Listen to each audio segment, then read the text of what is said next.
श्री शिवाय नमस्तुभ्यं।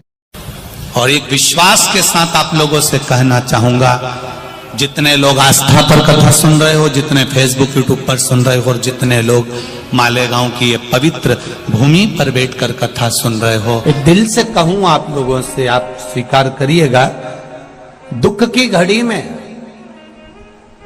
कोई आए चाहे ना आए, अगर आपने दिल से, कर्जा हो गया, समस्या विकट हो गई, तकलीफ बढ़ गई, दुख बढ़ गया, आप शंकर भगवान के मंदिर में जाकर, ये जरूरी नहीं है कि आप सीहोर आए या कहीं जाएं, आप तो आपके घर के पास में जो शिव मंदिर हो, उस मंदिर में एक लोटा जल चढ़ाना चालू कर दो, वो धीरे धीरे दुख काटना प्रारंभ कर दे, काटेगा दुख। बस जल चढ़ाने का एक नियम है शिव जी का। शंकर भगवान को जो जल चढ़ाया जाता है दुख काटने के लिए, तकलीफ काटने के लिए, कष्ट मिटाने के लिए, तो एक नियम है शंकर भगवान का जल चढ़ाने का जो नियम है। जैसे ये गौल जलाधारी है, यहां से पानी गिरता है, ये शिवलिंग है। ये दो जो भगवान का पानी जहां बहकर जाता है ये गोल में से, तो यहां जो स्थान है, ये सीधे भाग पर गणेश जी विराजमान है, लेफ्ट भाग में कार्तिकेय जी है, बीच में एक मोटी सी लाइन होती है जहां सुख सुंदरी है, ऊपर से जो बूंद बूंद पानी गिर रहा है वो शंकर भगवान की 5 लड़कियां हैं, जया, विषहरा, शामलीबारी, दौतली और देव। जहां गोल भाग है, जहां शिवलिंग रखा हुआ है, ये माता पार्वती जी का हस्त कमल है, जिसको पीठिका कहते हैं।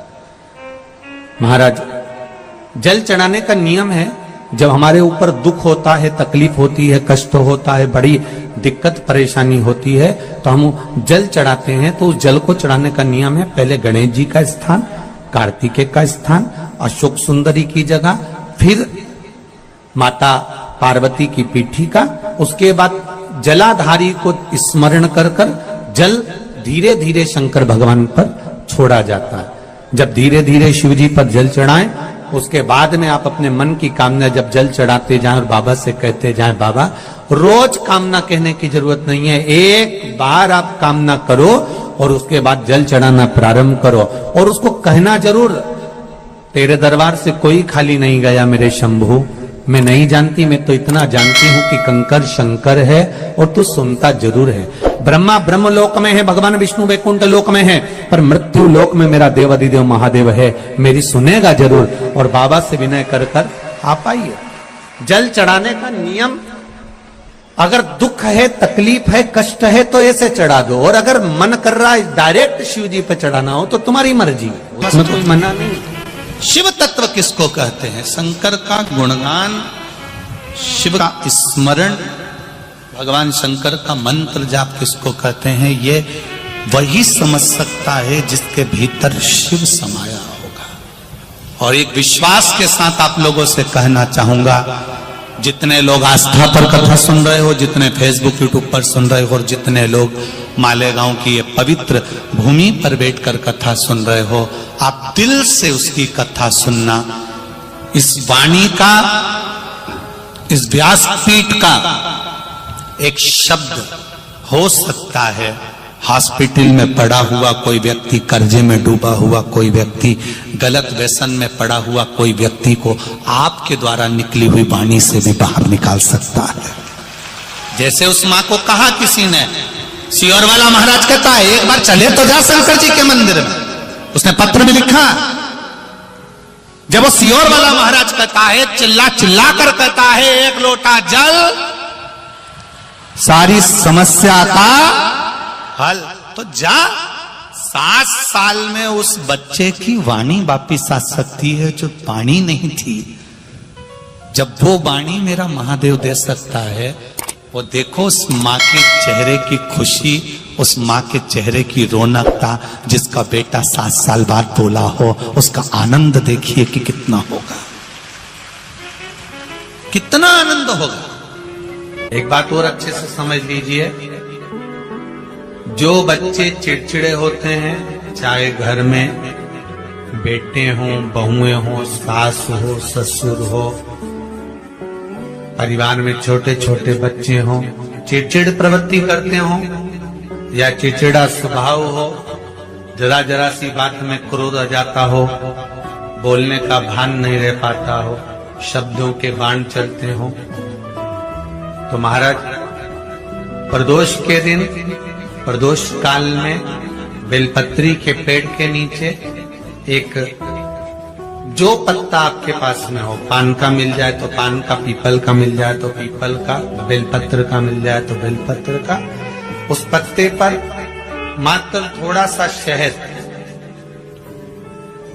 और 7 दाने चावल के रखकर घी का दिया लगा दो महाराज, और थोड़ा सा जल हाथ की अंजलि में लेकर भगवान देवाधिदेव महादेव का स्मरण कर कि इस बेलपत्री के वृक्ष के नीचे माता लक्ष्मी, पार्वती, सरस्वती विराजमान है। इसी बेलपत्री के पेड़ के नीचे मेरे देवाधिदेव महादेव का 12 ज्योतिर्लिंग का स्वरूप प्रकट है। उनका स्मरण कर जल चढ़ा दीजिए और उसका स्मरण कर लो जो चिड़चिड़ प्रवृत्ति करता, क्रोध करता, जिसको बोलने का भान नहीं होता हो, सम्मान नहीं देता हो, अपशब्द कहते हो, उनका स्मरण कर आप छोड़ेंगे। एकदम एक प्रदोष करेंगे, दूसरे प्रदोष तक तो आपको कोई दिक्कत ही नहीं। 2-3 प्रदोष कर देखिए, बाबा कृपा करें। 3 जगह पर अगर कोई बीमारी ऐसी हो गई कि वो समाप्त नहीं हो रही, बड़ी बड़ी तकलीफ, मतलब एक बार दवाई अगर चालू हो गई तो दवाई बंद ही नहीं हो रही है, तो उसके लिए आपको 3 जगह पर जल चढ़ाना प्रारंभ कर दो। मात्र 1 हफ्ते से ज्यादा चढ़ाना भी नहीं पड़ेगा। जैसे 1 हफ्ते आप टेबलेट लेते हो, गोली लेते हो, 1 हफ्ते चढ़ाना प्रारंभ कर दो। सबसे पहले बेलपत्री के पेड़ के नीचे क्या करना है, जल का पात्र लेना है, उसमें 2 दाने चावल के डालना, 2 दाने अक्षत के डालिए। पहले बेलपत्री के पेड़ के नीचे जाओ, वहां जल चढ़ाओ, फिर जाइए पीपल के वृक्ष के नीचे, वहां जल चढ़ाइए, आखिरी में या तो शमी के नीचे या फिर आंवले के नीचे, इन दोनों में से कोई एक वृक्ष जिसके नीचे। पर 1 हफ्ते अगर आपने आंवले में चढ़ाया है तो आंवले में ही चढ़ाना, शमी में चढ़ाया है तो शमी में चढ़ाना, ये बदल के मत चढ़ाना कि आज मैं शमी में चढ़ा देती हूँ कल आंवले में चढ़ा दूंगी, ऐसा नहीं। शंकर भगवान पे चढ़ा हुआ जल जो बहकर जाता है उसको 3 जगह पर जरूर लगाना चाहिए। ध्यान से सुनिएगा। 9 ग्रह जो शरीर पर राहु, केतु, मंगल, बुध, शनि परेशान करते हैं, उसकी समाप्ति के लिए शिव पर चढ़ा हुआ जल नैनों पर, कंठ पर, मस्तिष्क पर, 3 जगह पर जिसके प्रतिदिन शिव पर चढ़ा हुआ जल लगता है उसको कभी 9 ग्रह परेशान नहीं कर सकते।